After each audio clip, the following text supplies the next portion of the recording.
जीजा जीजा जीजा जीजा जीजा जीजा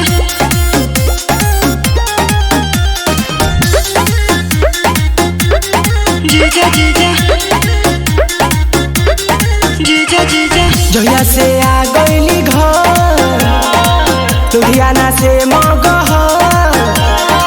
जहिया से आ गईली घर लुधियाना से मगह। अब दिन भर हमारे फेरा में रहता। गाँव भर हमके आवारा कहता। अमलावा के भावा जीजा जीजा कहता। गाँव भर हमके आवारा कहता। अमलावा के भावा जीजा जीजा कहता।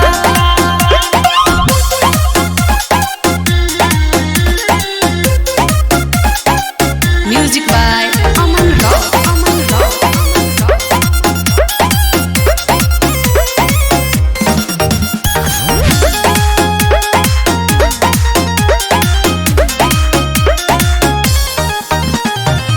सबके ताना बोली सुन के अली हम कमाए के।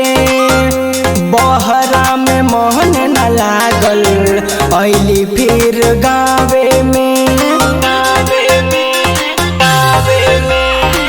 सबके ताना बोली सुन के अली हम कमाए के।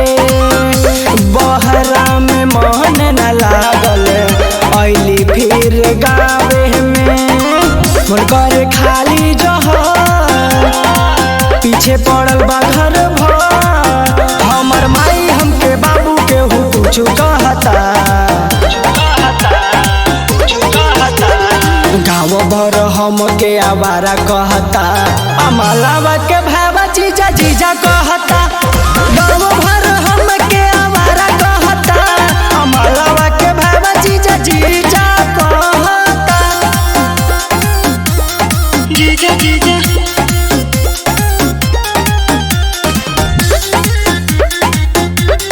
जीजा जीजा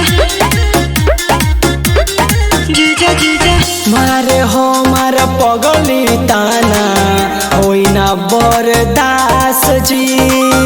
पूरा इज्जत के हमारा भइल सत्यानाश जी। मारे हो मार पगली ताना होई ना बरदास जी। पूरा इज्जत के हमारा भइल सत्यानाश जी। के हमानी अपन सभे बाटे दुश्मन। रणजीतवा के केहू ना सहारा बनता। गाँव भर हमके आवारा कहता। अमलावा के भावा जीजा जीजा कहता।